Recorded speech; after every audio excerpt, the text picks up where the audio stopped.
أعوذ بالله من الشيطان الرجيم بسم الله الرحمن الرحيم ألم تر إلى الذين خرجوا من ديارهم وهم ألوف حذر الموت فقال لهم الله موتوا ثم أحياهم إن الله لذو فضل على الناس ولكن أكثر الناس لا يشكرون صدق اللہ مولانا العظیم۔ اللہ تعالیٰ ارشاد فرماتے ہیں کیا تمہیں ان لوگوں کے احوال کی کچھ خبر ہے جو موت کے ڈر سے اپنے گھر بار چھوڑ کر بھاگ نکلے تھے، حالانکہ وہ ہزاروں کی تعداد میں تھے۔ اللہ تعالیٰ نے ان سے کہا کہ مر جاؤ، چنانچہ وہ سب مر گئے، پھر اللہ تعالیٰ نے انہیں دوبارہ زندگی بخشی۔ یقیناً اللہ تعالیٰ بڑا فضل و کرم کرنے والا ہے، لیکن اکثر لوگ شکر ادا نہیں کرتے۔ اللہ تعالیٰ نے اس آیت کریمہ میں انسانی تاریخ کا ایک عجیب و غریب واقعہ بیان فرمایا اور اس کے ذریعے سے تشکیل پانے والی اسلامی جماعت، تشکیل پانے والی امت مسلمہ کے عقیدے اور اس کے تصورات کی تصحیح فرمائی، اور یہ بتلایا کہ انسان کی موت و حیات اور اس کی زندگی کا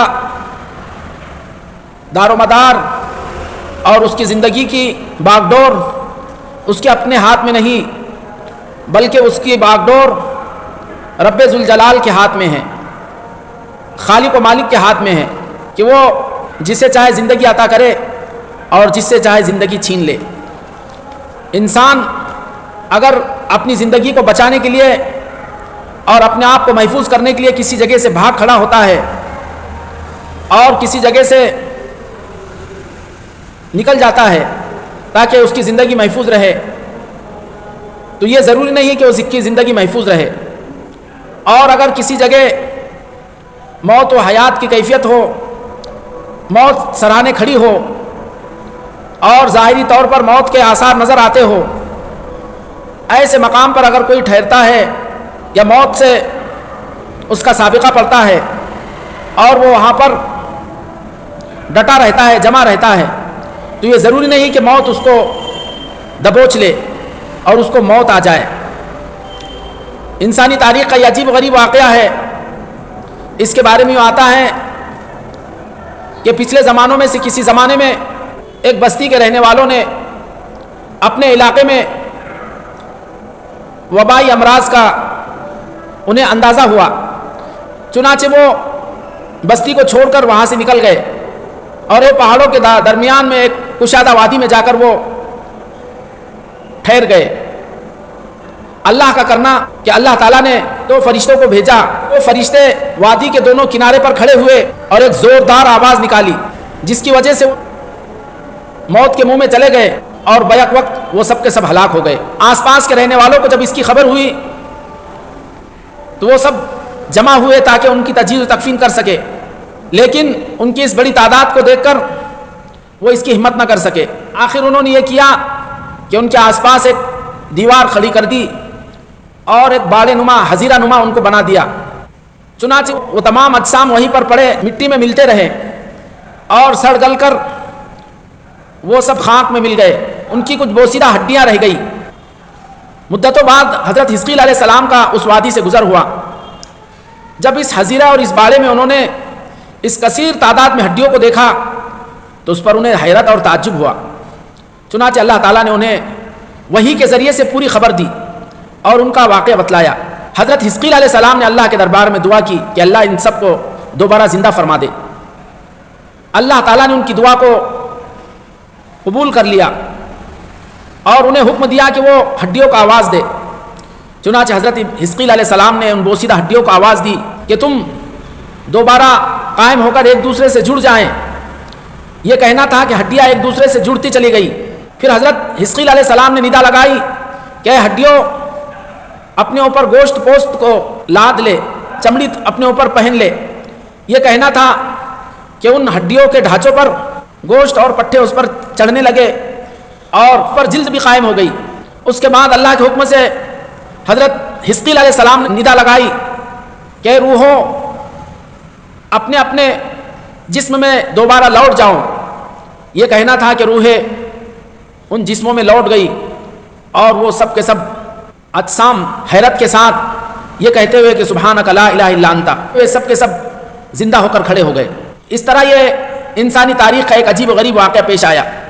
جہاں اس میں ایک طرف اللہ کی عظیم قدرت کی عظیم دلیل ہے کہ اللہ تعالیٰ مردہ جسموں کو دوبارہ زندہ کرنے پر قادر ہے، انسانی اور حیوانی اجزاء اور اس کے ذرات کو جب چاہے جس طرح چاہے دوبارہ زندہ کرنے پر قادر ہے، جہاں پر یہ ایک طرف عالم آخرت اور میدان حشر میں دوبارہ زندہ ہونے کی اور زندہ کیے جانے کی عظیم دلیل ہے، اور انسانوں کو تعلیم ہے کہ یہ انسان چاہے وہ جس زمین کے جس گوشے اور جس خطے میں وہ بکھرے پڑے ہو، وہ ذرات کی شکل میں اللہ تعالیٰ کی ذات عالی وہ قادر مطلق ہے، میدان حشر میں دوبارہ انسانوں نہیں بلکہ تمام مخلوقات کو از سر نو پیدا کرنے پر قادر ہے۔ اللہ نے فرمایا کہ وہ الذی یبدأ الخلق ثم یعیدہ، کہ وہی وہ اللہ کی ذات ہے کہ جس نے مخلوق کو از سر نو پیدا بھی کیا اور دوبارہ پھر اس کو موت کے بعد پیدا کرے گا۔ پھر فرمایا کہ وہ اہون علیہ، بلکہ وہ اس سے بھی زیادہ آسان ہے۔ تو ایک طرف اس میں یہ دلیل ہے، دوسری طرف وہیں پر ایمان والوں کے سامنے یہ تصور اور عقیدہ رکھا گیا کہ انسان کی زندگی کی باغ ڈور، انسان کی موت و حیات اور ان کی روحیں اللہ کے قبضے قدرت میں ہیں، وہ جس کو جتنا چاہے زندگی عطا کرے اور جس کو جب چاہے موت ان پر طاری کر دے، کوئی اس کے دسترس سے بھاگ نہیں سکتا۔ ان ظاہری اسباب کے تہوں میں کچھ مخفی اللہ تعالیٰ کے منصوبے اور پلاننگ ہوتے ہیں۔ یہ تصورات مسلمانوں کے اور انسانوں کے سامنے پیش کرنا اصل مقصود ہے۔ انسان جو ہے اپنی زندگی و موت کا معاملہ اللہ کے حوالے کر دے، جو کائنات میں اصل مدبر اور متصرف ہے، کہ تمام انتظامات اللہ ہی چلاتے ہیں اور وہی تصرف کرتے ہیں۔ اللہ تعالیٰ نے جو کچھ مقدر کیا اس پر راضی برضا رہیں اور مطمئن رہے، اپنے جو ذمہ کام ہیں ان کاموں کو انجام دے، باقی اپنی جان بچانے اور اپنی جان کو محفوظ کرنے کی تدبیریں نہ سوچے بلکہ اس کو اللہ کے حوالے کر دے، کیونکہ اللہ تعالیٰ نے جو کچھ مقدر کیا وہ بہرحال ہو کر رہے گا۔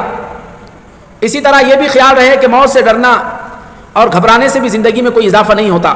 اور اس آیت کے سلسلے میں کہا گیا کہ علم ترا، رویت کا تعلق جہاں آنکھوں سے ظاہری چیزوں کو دیکھنے کا مراد ہوتا ہے، وہیں پر بصیرت کی نگاہ سے دیکھنے کے لیے لفظ رویت استعمال ہوتا ہے۔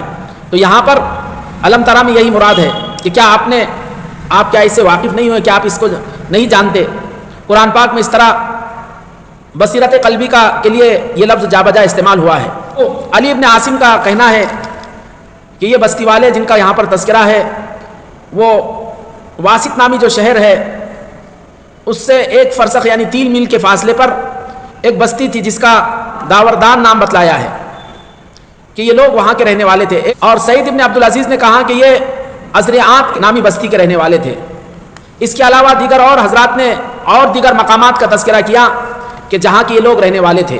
حضرت ابن عباس رضی اللہ عنہ کا کہنا ہے کہ یہ کل 4000 کی تعداد میں تھے، جبکہ بعض حضرات نے کہا نہیں بلکہ 8000 تھے، لیکن اکثر مفسرین نے یہ کہا لفظ الوف جو ہے جمع کثرت کے لیے استعمال ہوتا ہے، لہٰذا ایسی صورت میں ان کی تعداد 10,000 سے کسی طرح کم نہیں ہو سکتی۔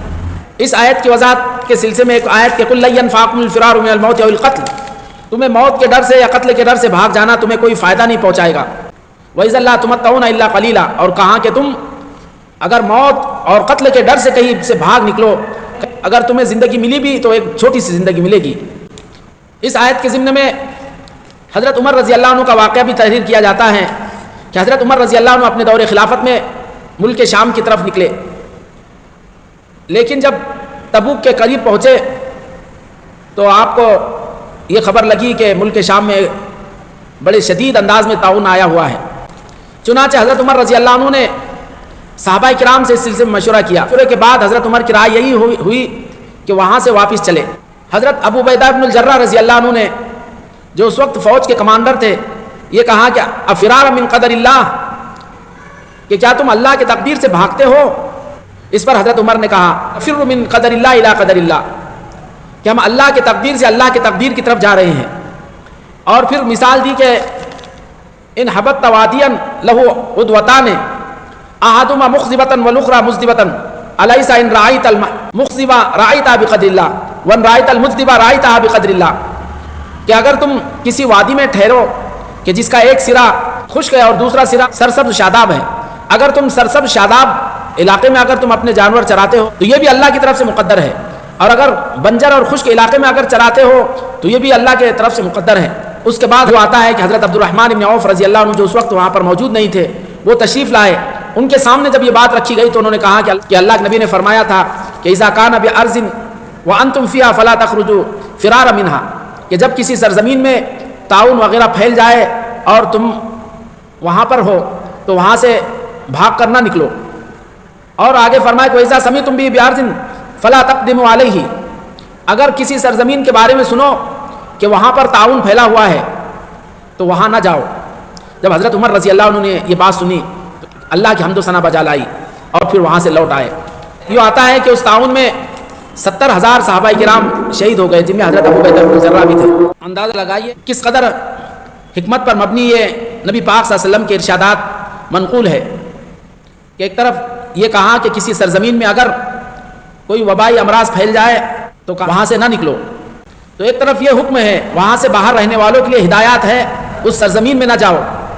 اور اس کی بھی حکمت یہ ہے ولو بالفرض اللہ کی طرف سے وہ مقدر تھا، بیمار ہو گیا، امراض کا شکار ہوا، اس کا ایمان ڈاماڈول ہوگا اور تقدیر کے سلسلے میں اس کو شکوک و شبہات پیدا ہو گئے. تو اس لیے یہ تدبیر اور یہ حکمت اپنائی گئی کہ جو باہر کے رہنے والے ہیں ایسے علاقے میں نہ جائے، اور جو وہاں کے رہنے والے ہیں وہ بھی وہاں سے نہ نکلے. اور اس میں بھی یہ حکمت رہی کہ وبائی علاقے کے رہنے والے اگر دیگر ملکوں میں جائیں گے اور خدا نہ خواستہ وہاں پر بھی وبائی مرض پھیلتا ہے، وہ یہ خیال کرنے لگے گے کہ بیماریاں متعدی ہوا کرتی ہیں. تو یہ حکمت اور دانائی کا سبق ہمیں ان آیات سے ملتا ہے. تو اندازہ لگائیے کہ اسلام نے انسان کو کیسے معتدل اور کیسے متوازن فکر اور سوچ دی. ایک طرف اس کو ظاہری اسباب کے اختیار کرنے کی بھی اس کو تعلیم اور تلقین کی، اور دوسری طرف نگاہ اللہ کے ذات عالی پر ہو یہ درس بھی دیا.